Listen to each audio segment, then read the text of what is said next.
on, everybody? Welcome back to another episode of Shooting the Sith. I'm your host, Robert Slavinsky. With me today is Mike from Misery Point Radio. What's going on, man? What is going on, dude? Cool new intro. That was badass. Yeah. I mean, it's a cool intro. I have a better one, I think, for Bridging the Geekdoms, but well, we'll get to that one another day. But just checking my stream here. I'm kind of laggy. You're pretty good. We'll see how it goes. Anyway, what's going on, everybody? I see we have one person watching right now. Hi, that one person. Hey, one person. I wanted to bring Mike on here and discuss Star Wars. He's probably one of the more fun people to talk about when it comes to Star Wars. That's part of the Spoilerverse.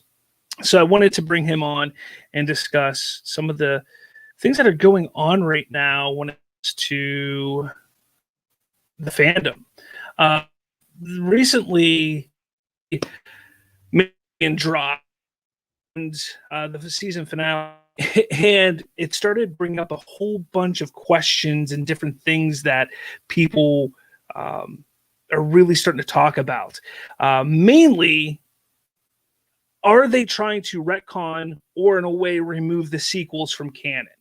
Now, I know that you're a Star Wars fan. I know that the last time I think we talked about Star Wars, you didn't watch The Mandalorian at all. Have you seen it yet, or have you watched any of it yet? I am now caught up on both seasons of The Mandalorian, and while I had to fucking bite the bullet to hop on the Disney Plus bandwagon, I'm glad I did, because my old school Star Wars fandom didn't want me to like it, but I absolutely loved it, and I think it was probably one of the best decisions I've made in a long time. So yeah, man, I'm good to go. I'm all caught up, late to the party, but we're there.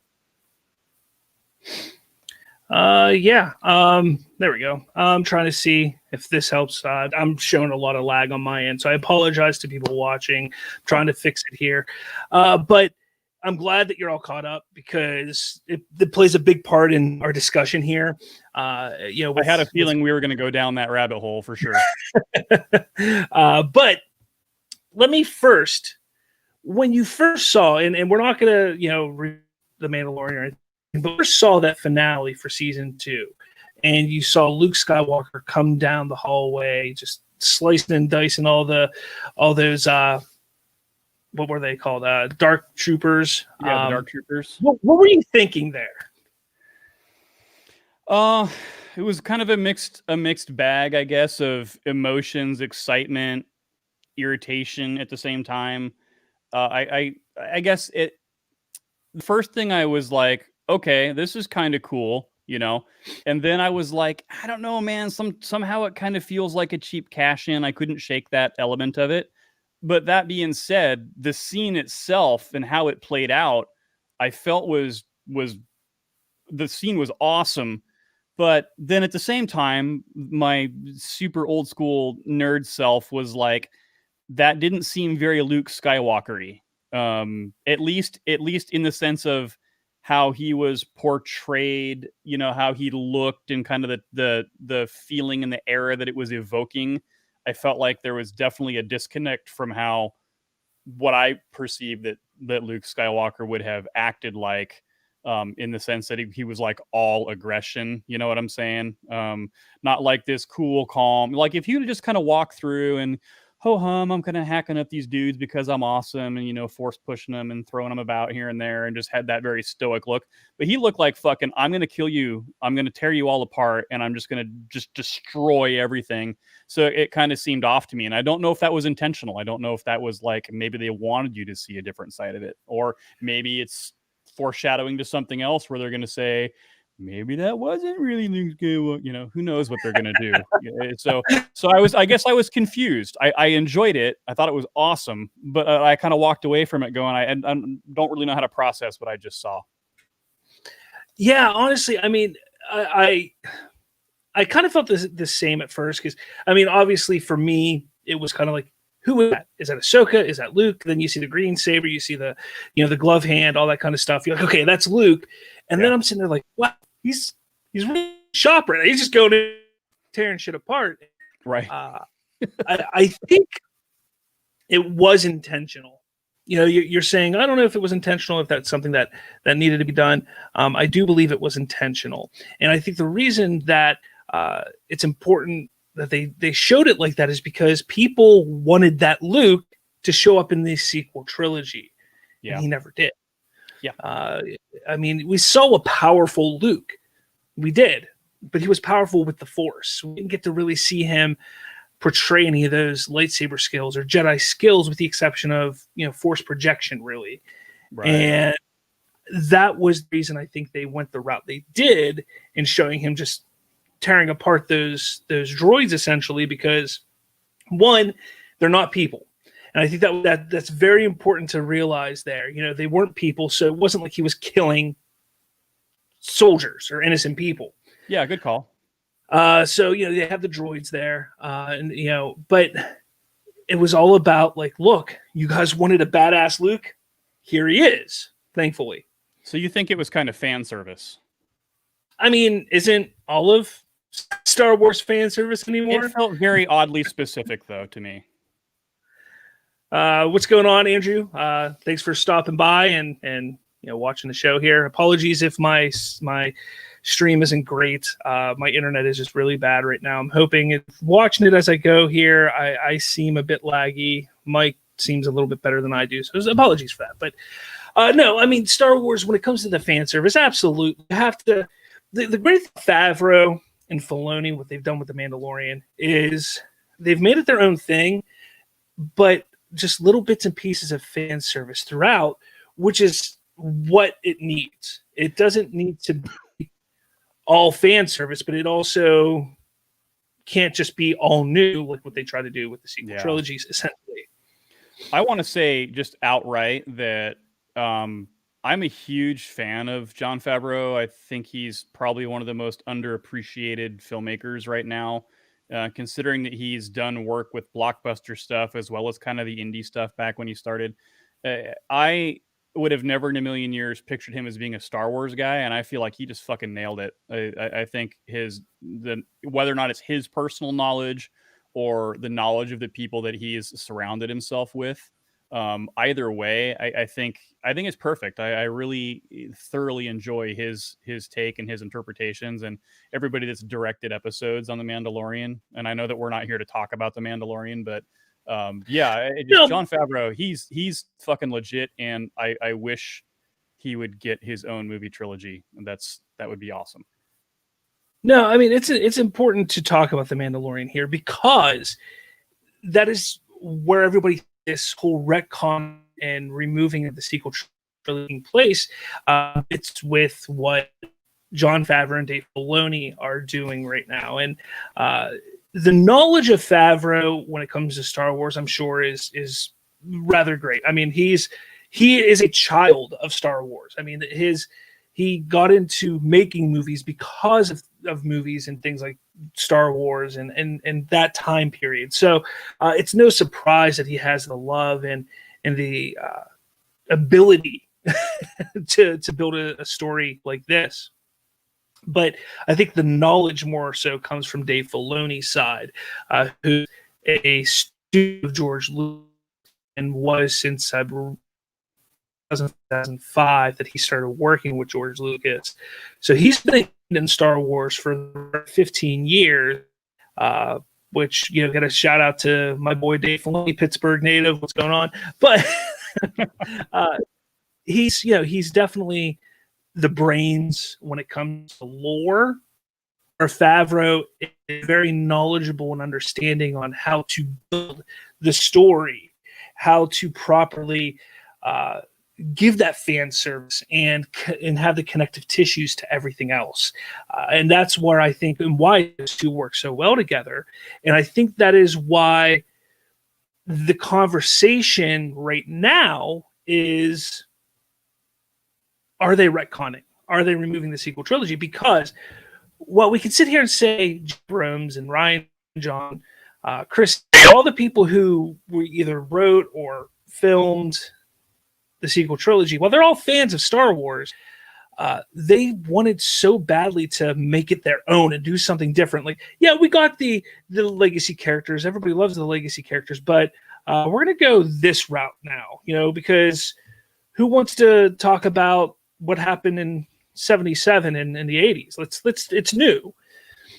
It's kind of like, okay, yeah, I get that. But as Favreau and Filoni are showing, you could have new as well as respect what has come before it and give that fan service. Yeah. Yeah, If no, they that makes perfect sense. And if you think, if they would have been the ones running the sequel trilogy, just imagine what we would have gotten instead of what we did get. And I'm not somebody who hates the sequels. I enjoy the sequels to a certain point. I love The Force Awakens, Last Jedi's, meh. The Rise of Skywalker is meh. But they're Star Wars. And appreciate them for what they are.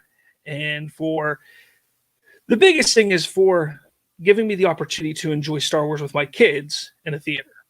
Yeah, that's huge, I think, for a lot of people. And last time you and I talked, I had kind of gone down the, I was probably hating on it a little more than I intended to, but here's what I got a chance to do for the first time over this holiday, which is literally watch all of the movies kind of in the order on the timeline for the first time ever, which was awesome.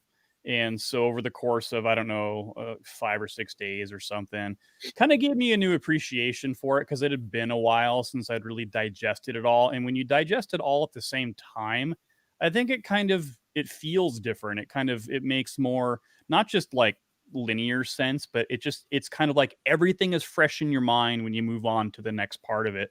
So there's those little details that you're like, oh yeah, that just happened. So stuff that you might miss if you watch them months apart or a year apart, or you don't digest any material until the next ones come out, which could be 2 years down the road, right? So so I think doing that, it kind of made me wonder why I just didn't take that leap long ago, aside from the fact that it just takes a lot of time to do that. But so I, it kind of gave me a new appreciation for it, and I think made me realize that I was probably being overly critical at the on the borderline of being like super elitist fanboy on the old stuff, because of course that's my era. But there's still things I like and dislike. But I guess if we're going to talk about starting to get into, do we decide what deserves, right? The deserve word, what deserves to be canon, what deserves to be continuity, what deserves to be a part of the official stuff. I guess it kind of sometimes leaves a bad taste in my mouth, because you're okay to not like something and talk all the shit about it you want, but who are you to say as a fan that doesn't belong there, right? I'm taking that away from you. You can't have that now. I think that to me kind of crosses a little bit of a line, and it reminds me of, like, I don't know if you played like the Mass Effect trilogy, but I was working for GameStop, and when Mass Effect 3 came out, and people lost their minds over the ending of Mass Effect 3 to the point where they literally petitioned to get a new game made, and then when like Sopranos, when the season finale of Sopranos, and people were all pissed about that, and they wanted a new ending for Sopranos, and when Lost came out, just that whole thing of like, people are demanding that people that make shit that satisfies me. God damn it, that's your job, and I mean, I guess I have been there before. I have kind of had that mindset on some things that I was not happy with. So, but now I'm in a place where I go, regardless of my personal feelings, what right does it give me to tell a studio or an entity or a body that this is what they do for a living, that they're doing it wrong, and they owe me what I think they should give me? And I guess I have a problem with that. Yeah, I don't get me wrong. I mean, the issues with what should be canon, what should not, really came about in 2013, 14, whenever they were like, all Legends or all extended universe is Legends now. Right. And that's where it all started. The Force Awakens came out. I think people were like, okay. A little bit of a rehash of A New Hope, but let's see what else they could do.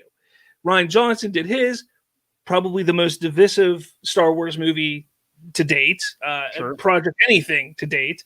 Then The Rise of Skywalker came out, and people were like, what the hell was that? What?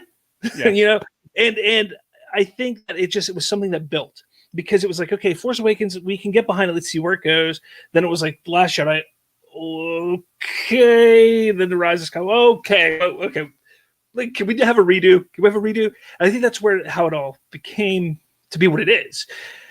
I think the whole thing, you know, being part of Star Wars fandom since like 1994, 95 myself, I've never sat there. Like, I never read all of the expanded universe. I mean, I read parts of it. I played the games. I did this and that, but I understood that there was other stuff out there that I had no idea about.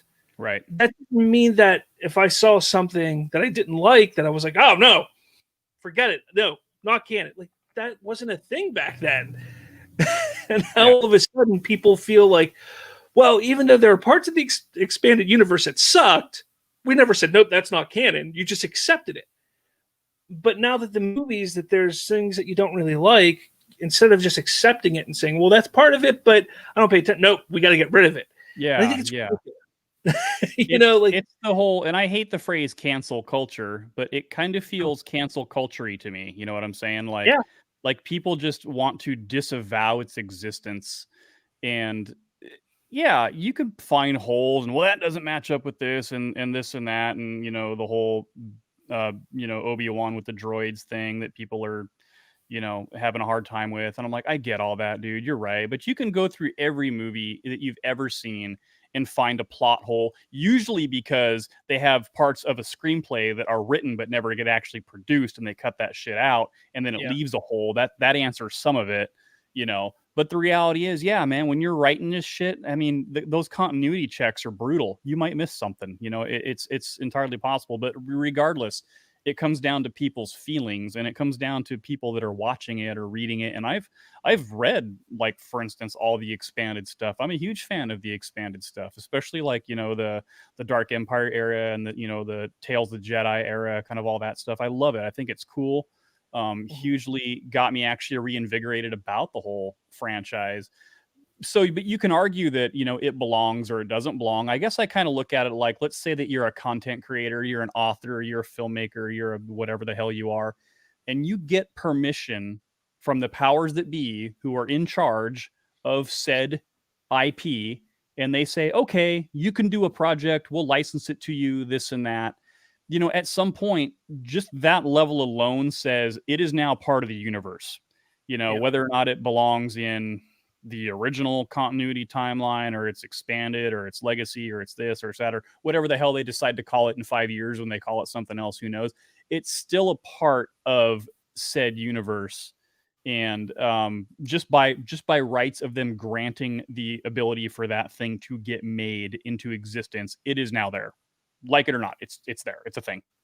And some people just can't accept that, just like, don't like it, don't watch it, don't read it, don't whatever, and go online, talk shit about it, do all you want, but it's still there. You're not wiping it away from existence. It's not like you're covering up your mafia tracks and burying it in a ditch somewhere. It's still there. People are still going to find it. They're still going to watch it. And guess what, motherfucker? People are still going to like it, even if you don't. So that's where I'm at with that element of it. I think that if it gets made, it's there, and you don't have to like it, and you probably won't. You probably won't like all of it. And I know me, I'm a grumpy old bastard. I like almost nothing anymore. Admitted it. I know you guys always tell me that. I'm going on the record. You're right. I'm wrong. What else do you want me to say? I enjoy the Star Wars. I enjoy all of it, even if it's stuff I don't enjoy. I still enjoy the fact that it's there and it gives me something to talk about. Yeah. And you're not wrong. I mean, there's so much that's out there that it's okay not to like something. And that's kind of what I think a lot of people don't understand, that you can be part of a fandom. You can enjoy you can love Star Wars, but there could be aspects that you're just not a fan of. Yeah. It's okay to be like that. It's, I mean, I love the hockey. I love the NHL. Does that mean I love every single team? No. I mean, that's kind of how you can look at it from a standpoint, Good analogy. Yeah, I mean, it's not bad. But, when it comes down to it, this idea of removing the sequels or retconning the sequels, how, in your eyes, how likely is that of being a possibility with how divided the fan base has come from the sequels? Do you think it's even possible, or even in the thought of Lucasfilm, to say, you know what, maybe we should do something about that? I don't see it being something that you would say they're going to go on the record and just strike it and say, nope, never mind, changing our minds. I don't. Is it possible? Yeah, for sure. I've learned, hell, at this time, I've learned everything is possible. But I don't see it being likely. I think because if for one reason alone, it kind of sets a really dangerous precedent that you're going to let the, I guess the fans, if you will, dictate the content of films that you are paying money for. So I think that the idea that the owners of the content will, I guess, bow to the pressure. I just don't. I think just from that element alone of now it sets the precedent that they will dictate here going forward. If they're happy with something, that you will now be obligated to change what you've created. I just don't see a lot of people going down that road. Ultimately, they probably could, and a few years down the road, it'll be a wash, and people will forget it like they always do. But at least on the immediate time frame, I don't see it being something they consider seriously. I mean, if you look at, for instance, like the MCU and how fucking convoluted that's all gotten, with different timelines, and I think that's you've got this element and this element and this element, and people just finally said, whatever. Whatever, MCU, we'll figure it out, and we'll like this, but we won't like that. I kind of see Star Wars in that same realm. Yeah, no, I mean, you're not wrong. I think that the thought of and the idea of retconning or removing the sequels in some form or fashion just isn't a smart move in the immediate future. Now, something people point to, and I'm going to pull this up here. This here is the upcoming releases of Star Wars content over the next few years. One thing that's missing from that is the Book of Boba Fett. That isn't on there. That is also coming out. Yeah. Now, when you take a look at this, so you have Rangers of the New Republic, which is going to be taking place around the same time as The Mandalorian. It's a spinoff from The Mandalorian taking place as they're setting up the New Republic. The Bad Batch takes place back during Order 66, so that's anything. Obi-Wan Kenobi is before Episode 4. Ahsoka takes place around The Mandalorian time. Andor is back before Episode 4. Lando, we don't know when or how that's going to be. I've heard rumors that that's going to be an animated show. Visions is animated. Rogue Squadron. Now this is the one I wanted to talk about the most here, because The Acolyte takes place after the High Republic, and a droid story is just stupid. So strike it from existence before it even exists. But the Rogue Squadron is going to take place. They announced this on Star Wars. They posted on Star Wars. Patty Jenkins, who was the director of Wonder Woman 84, is the one that's going to be writing and directing Rogue Squadron. It's taking place after the sequel trilogy. Yeah. So our first foray into after sequel trilogy stuff is nothing part of the Skywalker saga, nothing connected to that. It's about Rogue Squadron, about pilots, that kind of thing. You can't exactly, if not going to retcon and fix it all and remove it now, they can't exactly make a movie that takes place after it and then say 10 years down the line, you know what? Let's get rid of all that. Like it wouldn't work very well. Yeah, no, it's a good call, because you have to consider what else is in development, just from a business standpoint, going back to, why they probably wouldn't do it. Look what else would get affected in the entire universe of projects that's in concept development or in production or this or that, and you're asking people to make a huge investment on their time, a huge investment in money, a huge investment in just kind of everything. And especially now where cinema in general is kind of an industry that's facing some challenges with, you know, COVID and all that stuff, and things going either to video or to TV or to subscription services or this or that, having to reevaluate their entire financial budgets. And then you're going to throw in some kind of a rescinding of its value in the middle of that. It just doesn't make logical sense from a business standpoint, that no matter how much pressure they get, they're going to say, yeah, fuck it, it doesn't count anymore. I just can't see it. I think the biggest thing that I think people really want is a stronger connection from the sequels to that of the original trilogy, and in a way the prequel trilogy. And The Rise of Skywalker tried to do that. It did. The Last Jedi didn't. Force Awakens really didn't, with the exception of the characters. There was no other really, through, line from one trilogy to that one. Sure. And I believe that it's something that they can do with what they're doing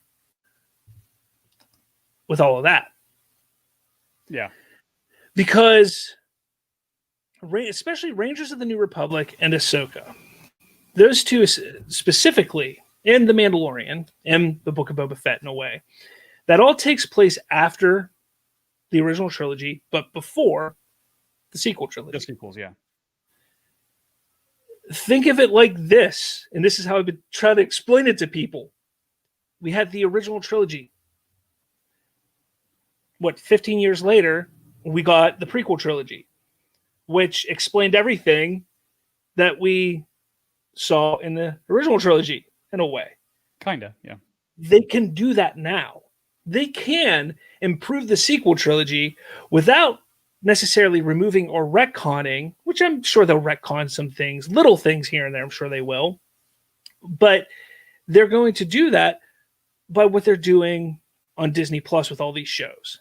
That's what's going to happen, because what people also can't forget, all right, every time a movie came out over the last 5, 6, 7 years, whatever it's been, they've had prequel books to the movie.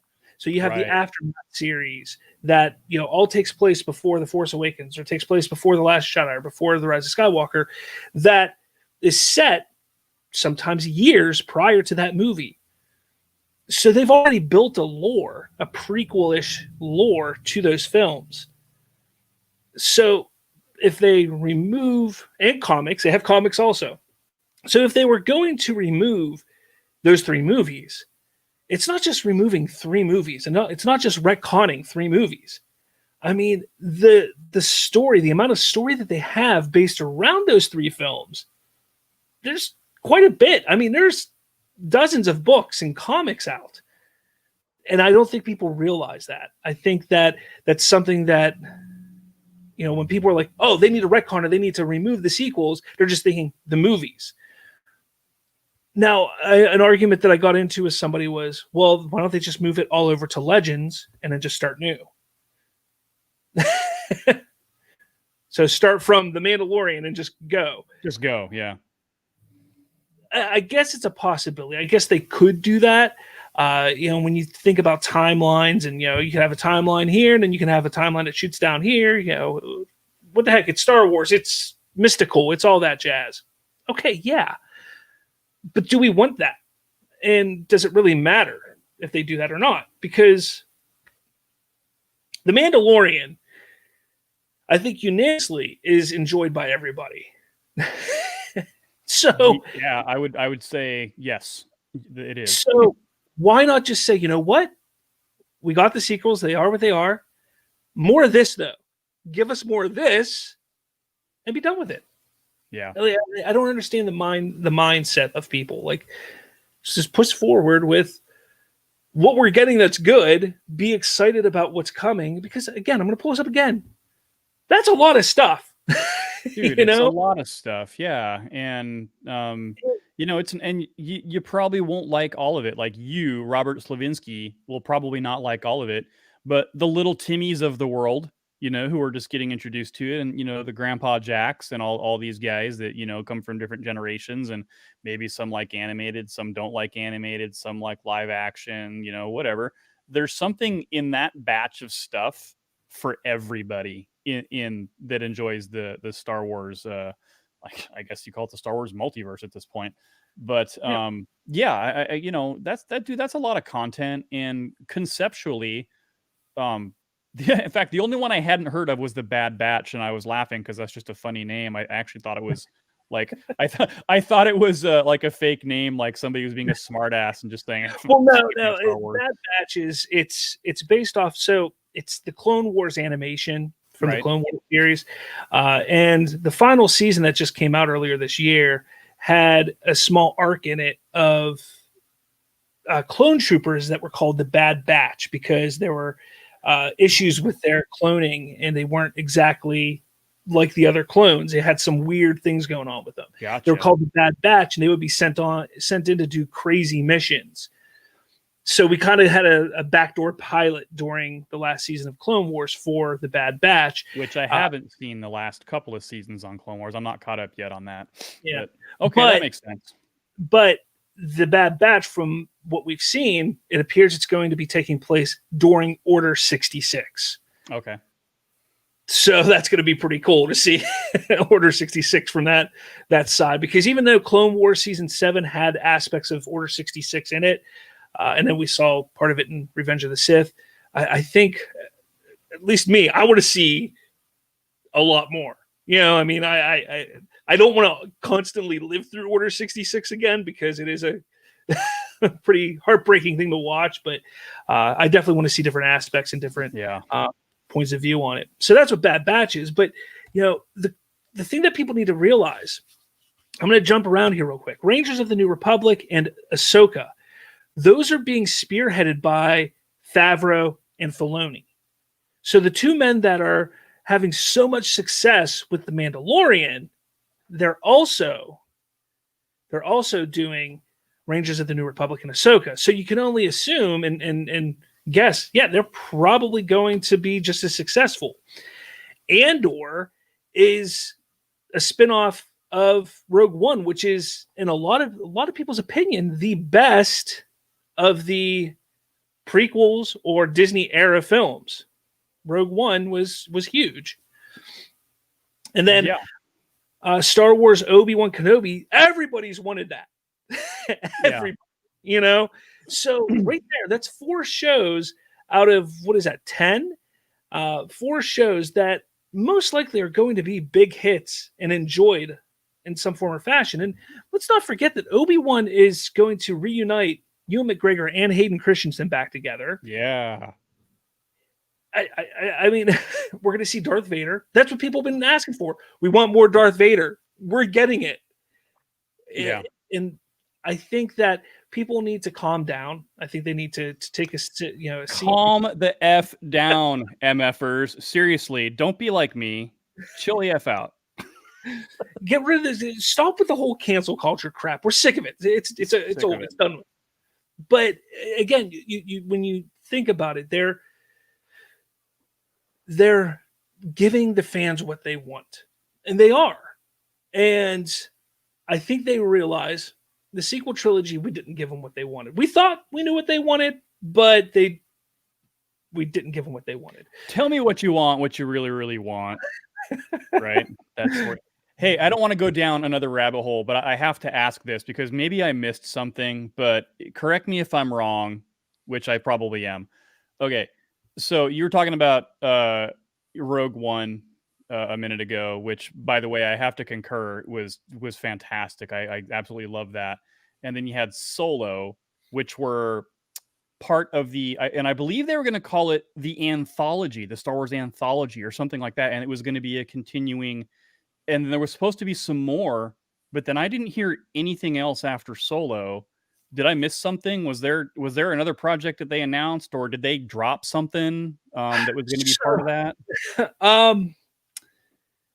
Nothing that was officially announced, because you had the 3, 7, 8, 9. Mm-hmm. You had Rogue One and Solo. Mm-hmm. There what year was this? 2016 maybe, at Comic-Con or D23 or Star Wars Celebration, something like that. They were supposed to come out on stage and go, and here's one of the next projects in our lineup, Boba Fett. They were supposed to do a Boba Fett film directed by Josh Trank. That's what it was. And that fell apart because of what happened on set, behind the scenes of Fantastic Four, Josh Trank's Fantastic Four, because of how difficult it was to work with him, that Fox had working with him. Disney and Lucasfilm was like, you know what, thanks, but no thanks. And they walked away from it. But aspects of that Boba Fett film found its way into The Mandalorian, and I'm sure a lot of it's going to find its way into the Book of Boba Fett series. So, got it. While we didn't get it back then, in a way, we're getting it now, which is nice. But yeah, so then the quote unquote anthology aspect, is that still alive? Will there still be kind of these one-off films that are just kind of thrown out there for the hell of it?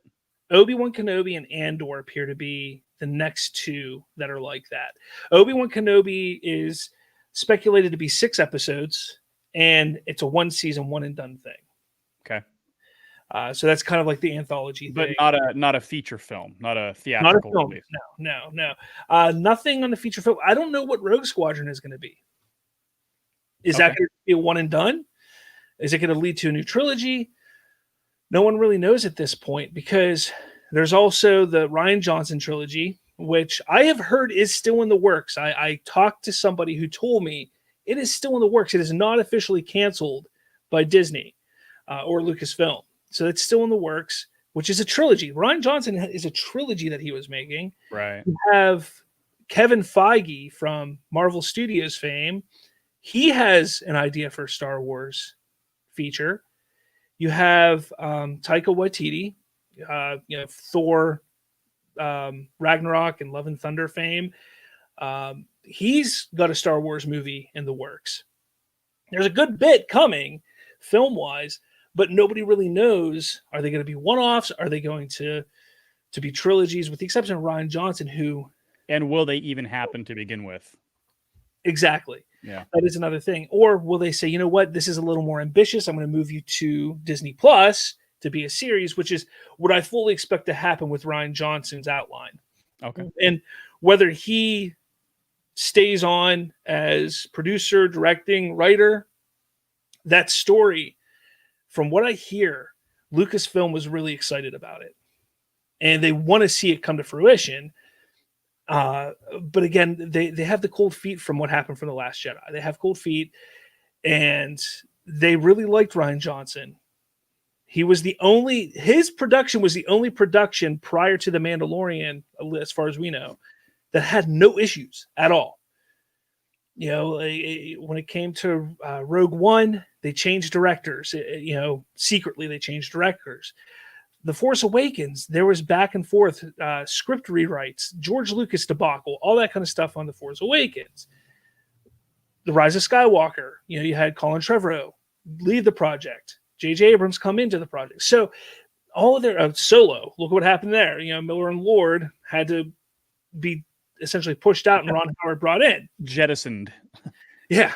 So, there's been issues with everything. And as far as we know, with the exception of Mark Hamill saying, I do not like the way they're taking Luke Skywalker, there was no issues with The Last Jedi.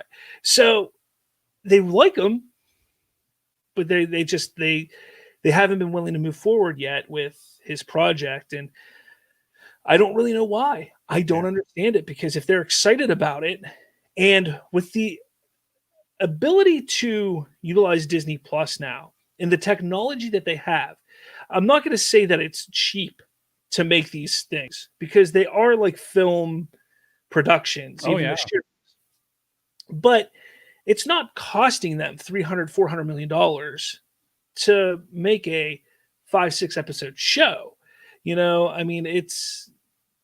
I'm sure it's probably around the $100 million mark, somewhere around there. Especially if it's on a smaller scale. I see Boba Fett being a lower amount. I don't have. You're not a doctor, but you play one on TV. Yeah, there we go. I don't have a degree in film money or film whatever. You don't have your Star Wars degree, Dr. Stravinsky. But the cost is less than what it would be to make an entire trilogy, is what I'm trying to say. Yeah. So why not just say, you know what, we're worried a little bit of what could happen if we do a Rian Johnson trilogy. It's not as risky to throw it on Disney Plus. Why not give it a shot? Because there are fans of The Last Jedi, and I think that there's enough excitement and interest in it, because I, for one, I'm not a big fan of The Last Jedi. I like Rian Johnson. I think he's a very talented writer. He's a good director, probably above average director, but he's a really good writer. And I like the way he writes things. And given the ability to write something of his own and not be stuck with the trilogy aspect, or, a pre-made story, essentially, I think he could do some pretty cool things. Yeah. And I think for me, that's what they need to do. We kind of got off topic. I don't even know how we got to here. But it was me. I railroaded you with the anthology question. Yeah. But I think there's a lot that's going to happen between now, over the next even 5-6 years. I mean, this here, they said, is the next few years, which is about 3 years. 3-4 years is what a few years works out to being. Rogue Squadron, I think, is probably going to be the last thing to come out in all of this, because Rogue Squadron is due to come out December of 2023. Okay. I mean, that's a lot. A lot. And, and I'm still kind of, I guess, not quite knowledgeable on this element, but none of that is going to be considered canon, according to what I've heard. But that may or may not be the case. So, which brings us back to the original point. If they fuck with the other timelines, how does it affect this timeline and how this stuff will be regarded, right? Yeah, I mean, it comes down to the whole thing of, if they screw with this timeline with the sequel trilogy, where does this all fit? Right. And who decides what and what isn't canon? Technically, Lucasfilm decides. Right. That is what they do. They're the ones that say, okay, these are the stories moving forward. This is what we're going to go with. This is what we're following. And the question is, do they decide? I mean, I don't even know if this is a conscious decision, but when they go into, say, pre-production, they go, we're going to make this canon. Don't F it up. Or do they watch it after it comes out and go, yeah, so not canon. Sorry about that. I know we told you, there was a chance, but yeah, no, you're out. You're out of the club. So, I mean, I would like to know how that conversation happens at the boardroom level. So we want some more canon stuff. I know this guy, he looks canon, but that guy, he's not canon guy. Don't get me wrong. There's part of Lorian I think some of the aliens look too human than, too Star Trek-y. Some of the aliens. You can definitely tell that Lucas's fingerprints or hands, or it's taken 7 years, but you're starting to see them really pull away from George Lucas. Yeah. And I think the further we get away from George Lucas, we're going to really start to hear from people. And that's why I think the more you have someone like Filoni involved, the better it is. Because he was a student of Lucas, and he understands the lore. And does he have the same vision that Luke had? Probably not. He doesn't have the same mind. They're not the same person, but he understands Star Wars. And I don't know if you ever watched the behind the scenes, what was it called? Disney Gallery on Disney Plus, and it has all the making of season 1.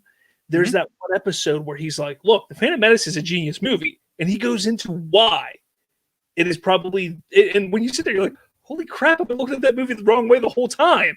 Because he understands it so much. He realizes what Lucas was trying to do and how everything connects to a certain point. And that's who I want running everything. And if you ask me, if Lucasfilm came and be like, Robert Slavinsky, what do you think? Who do you think should be in charge of Star Wars? I would say Dave Filoni, that guy right there, Dave Filoni, because He understands everything. And if it's not Dave Filoni, get George Lucas in there. I mean, granted, yes, George Lucas gave us the prequels. I get that. I enjoy the prequels. I'm not a big fan of the whole political aspect, but it was an important part of what he was building in his eye. He's the man with the vision. It's his universe. I'd rather have him than, say, Kathy Kennedy signing off on things, who, while she's a great producer, hasn't been very good at running a studio. She writes a lot of checks. Yeah, she really does. Now, I'm going to kind of get to something here. So, sticking with this, people are now freaking out because they want stuff retconned and fixed, because Grogu, this guy right here, Grogu, which I got to thank my fiance. She got me that for Christmas. I love it. Nice. He is now with Luke Skywalker. And we know what happens to Luke Skywalker 20 years from now, Star Wars time. Right. People are freaking out. Grogu's going to die. He's going to die. He's with Luke. He's going to die. So now they're saying they need to retcon it so Grogu doesn't die. Or maybe that is part of the... I literally heard this, I think last night on Twitter. Somebody goes, well, how about this? How about Grogu doesn't... Is the way they rewrite everything. Grogu beats Kylo Ren. He learns the Force good enough, so he beats Kylo Ren. So Ben doesn't become Kylo Ren, and he stays being a good guy. Like, this is what people are doing. How about this? How about stop guessing what the fuck happened to Grogu and wait till they come out with a movie about Grogu, because you know that's going to happen. It's not announced, but you know it's going to be a thing. There's going to be something to do with what happened during that time frame. So if you're just going to jump on the he must have died because he was with Luke bandwagon, he survived on his own to begin with, right? He's got some crazy powers and shit that he does. He's this big mysterious being. Something is going to happen to him that we'll find out about years later. So all y'all can just stop freaking the hell out, but yeah. I mean, that level of rewriting just to appease your own mind. Come on. That's just ridiculous. Yeah. And you got to remember, there's 20 years from now and then. And I can tell you right now, The Mandalorian for 2 seasons has been a story about a father and his son. Mm-hmm. That's not going to change. Yeah. Prediction is Grogu will be back by episode 2 of next in the care of the Mandalorian. I still truly believe that Grogu is going to become Mandalorian. We're going to see him running around in little Beskar armor. Hence hiding his identity. Yeah. Right. So I truly believe we're going to get that. How we're going to get to that point, I don't know. What's going to cause that to happen, I don't know. But you have to realize Grogu here is a moneymaker. This thing here, I have no idea how much it costs. I'm sure it was over $10. All right, for this little thing, I'm sure it was over $10. Yeah, going right to Lucasfilm and Disney. Yeah. They're not going to lose out on money like that by saying, "All right, Grogu's done. We won't see him no more." And people were freaking out. They're like, "Oh, he's going to die." He's not going to die. He's not. He's going to come back. Yeah. The Mandalorian will have him again, and they're going to go from there. You don't kill your cash cow. I'm surprised that there actually hasn't been Grogu-shaped chicky nuggies yet at fucking McDonald's. With some kind of a Happy Meal doodad or whatever. But it's coming, guys. I'm telling you. You will see officially licensed chicky nuggies on the market before the end of 2021. I risk Robert's livelihood on it. Oh, thanks. I'll buy it. Yeah, I'll eat those freaking nuggies. Chicken, damn. But honestly, I mean, it's crazy how people, and I'm all for speculation. That's how I started podcasting and doing videos, 5-6 years ago, was just speculation. My buddy and I were like, The Force Awakens, what do we think is going to happen? Or The Last Jedi, what do we think is going to happen? We just sat down and just jumped on Google Hangouts and just started talking, and we recorded it and posted it. That's how we got started podcast. I got started podcasting, is just talking Star Wars and speculating. That's fun. But I'm not going to get angry at the whole concept of, well, I don't like what they did, so they have to do it this way, or maybe this will happen so they can get rid of that. It's just dumb. Like, come on. Like, come on. You're creating storylines to get rid of storylines. Yeah. There's something wrong with you mentally if that's your process. I'm not here to judge you, but I'm judging you. I wonder how they live life, like walking around doing stuff. Like, man, but I don't know. It's been a great conversation. I love having you on the show. Do you have anything else that you want to bring up with this whole thing? Like, again, I think we covered it. They're not going to change the sequels. They're not going to remove the sequels. They may tweak it. They may find ways to retcon little things here and there. You know what? Here's my take on that, guys. That's what fan fiction is for. Fucking go knock yourselves out. You go write your own stuff. You know, go write your own unlicensed material and live in your little Star Wars fantasy land that things are going to go the way you want to go. And do that with everything in the world that you don't like. Just write your own shit, you know, and leave everything else alone to the people who, you know, have more to do with their lives, I guess. But yeah, no, I think we covered a lot of stuff, and thanks for indulging me on my rabbit holes there. Yeah, you know, I think that you know, there's a lot that's still unanswered, and I guess part of why people get so worked up is because they don't know. You know, they don't know what's coming down the road, and they want that instant gratification. They need answers right now, and the fact that they might have to wait to see how things fall into place. Some people can't handle that. Sometimes I'm that way. But, you know, like you're saying, there's so much content coming out. So many different timelines are going to be explored. You know, some stuff will kind of revisit and make you nostalgic, and some will be, you know, brand new, uncharted territory. I'm actually, you know, as an old school fan who's been really wound up in all the old stuff, I'm really looking forward to the uncharted territory with all new characters, right? So that I can once and for all kind of just say that I've accepted where this franchise has gone, and I really want to see a new take on it without having to, you know, constantly harken back to the past. You know, take it to a new dimension, take it to new areas, take it to new universes, new characters, new timelines, whatever. I'm all for it. And, you know, I think that the legacy characters are great, but at some point, you know, when we have to resort to, you know, Princess Leia floating through space to account for, you know, crazy continuums, I'm done. That's it. There's nothing else to tell. You've jumped the shark and you've ruined it for me. So let's move on. Moisture Farmer Union, hey, thanks for jumping on and watching and checking us out. I do want to, you know, comment on your comment here. Like Star Wars Theory and his $100,000 Vader fan films. I don't know, Mike, if you've checked out Star Wars Theory. He's a YouTube channel. He is a diehard Star Wars fan. I've been reaching out to him to get him on my show here, me jump on his show or something, because he's a really cool guy, and his story is really interesting on how he got to doing what he's doing, and he's kind of a big deal in the Star Wars fandom. Cool. One of the reasons why is he made a really cool fan film, a Vader fan film, of what happened, like things that happened between Revenge of the Sith and A New Hope with Vader, like his mindset and things going on. And I don't know if 100,000 is right.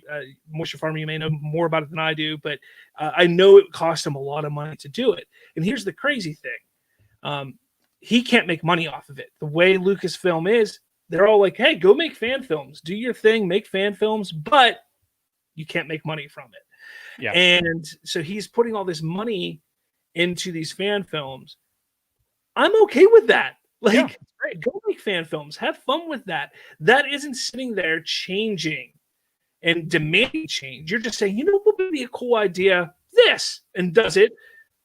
I'm not sitting there saying that. When you're at the level that you have an idea and you're like, you know what? I'm just going to do this myself. Hey, more power to you. Props.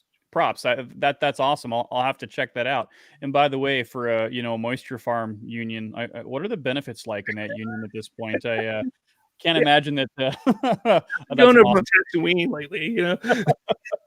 Right. Global warming and stuff might be working out for you.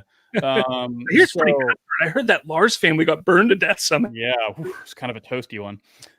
Yeah, no, but that's great. I'll have to check that out. And I'm all about fan fiction. In fact, a lot of times I like it. But the point that I made with that whole rant was, hey man, go make your own content. I mean, if you have the ability to do it and you've got something to say, go focus on that and let these guys focus on what they're going to focus on. Yeah, exactly. I mean, have fun. I do every once in a while. I'll make fanfic up. I mean, Colton, who is my co-host for Bridging the Geekdoms and has sometimes been on Shooting the Sith, we've sat down and we've sat there like, oh, really cool for an Obi-Wan series. And we've gone back and forth like, oh, what if Mace Windu shows up and he turned to the dark side for some reason and this and that, Cal Kestis should, like, we do that. It's not because I'm sitting there saying this needs to happen. I'm just saying that'd be kind of cool if it did. That's pretty much all fanfic is it'd be cool if it happened. It's not demanding that there's a new timeline. It's not demanding that they do this to fix something else. It's just to have a little fun and go from there. Or what if elements? Yes, what if elements? It comes up, I believe Taika Waititi's film isn't canon. Just let him take Star Wars concepts and reimagine characters, like if he adapted the original Star Wars script that Fox said was too crazy to film. So you're saying Taika Waititi, who we don't know what he's filming yet, but you're saying that it isn't going to be canon with Star Wars. That would be kind of ballsy for Lucasfilm to do if you think about it. To sit there and say, look, this film, its own thing. They can do that in comics. They've done it in comics. They took the original Star Wars script and made it into comic book form. It's not canon, and it's got all the crazy ideas that Lucas had back in the early 70s when he wrote it. But I can't imagine them dropping $200-300 million on a movie and saying, you know what, we're going to try something. Here's this. Doesn't match up. It doesn't fall in line with anything else. This is just its own thing. If they got anybody to do it, Taika Waititi probably would be the best choice for that. But I can't believe that's what they would do. But it's an interesting thought. Definitely is. Yeah. Well, I guess we'll find out, in like 3 years, right? Or however long it's going to be. But yeah, we don't know when his movie's coming out. I know that they have movies lined up for 2023, 2025, and 2027. Those are the films. That doesn't mean they change. We could get 2 1 year. We could get 1 in 2024 and 2026. I don't know. We don't know yet, but I guess we'll find out soon enough. And if Disney truly starts to put a heavier focus on Disney Plus, we could see a lot of these movies going, some of these smaller budgeted movies going right to Disney Plus. We could see that happen. Yeah. And honestly, if Disney Plus takes off on the trajectory that it's already on, you could see, Disney Plus not just being a kind of a shoveling off point, if you will, but really a focus for big production, big budget stuff that warrants maybe an increase in price for Disney Plus. So well, they're already going up. In March, I think it's going up $1. Yeah, I think it's gonna. I mean, I think we're going to see that over the next few years. Every year it's going to go up $1. And then probably within like 3-4 years, they're going to say, all right, there's a $5 price hike now. That's what I see. Yeah, I see it taking on the Netflix model for sure. But I mean, I think that what remains to be seen, there's some cool stuff in the works, and whether or not it, turns out to be canon or not canon, I'm looking forward to all of it regardless. New content, new material, new directors and writers on board, and seeing people's interpretations of stuff, I think is cool. So it's I don't know, from an old school nerd standpoint, it's a pretty exciting time, and it's there's just too many unanswered questions, but I'm ready to be patient at this point. Yeah, and just real quick, Moisture Farmer jumps in. He's saying that's what should happen, but it's just his wish.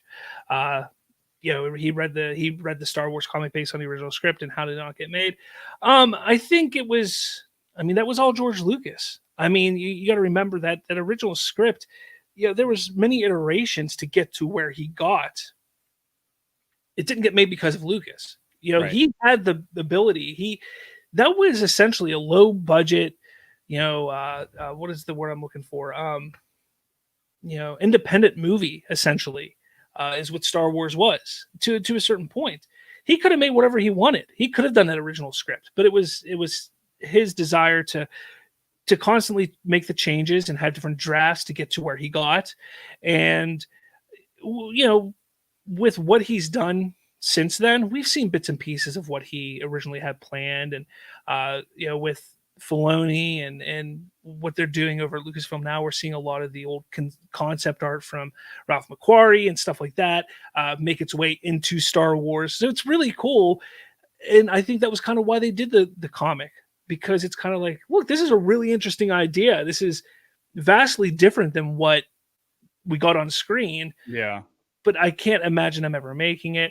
It would be cool to see. Maybe down the line they do something like that if they can find a cheap way to do it. Maybe animation. Maybe animation is exactly what I was thinking. But I can't see them dropping, you know, a few $100 million on a non-canon film. I just don't see it happening. But that's me. But yeah, again, thanks, Mike, for jumping on. We're over that hour mark. I like to keep it around an hour, so thanks for being on.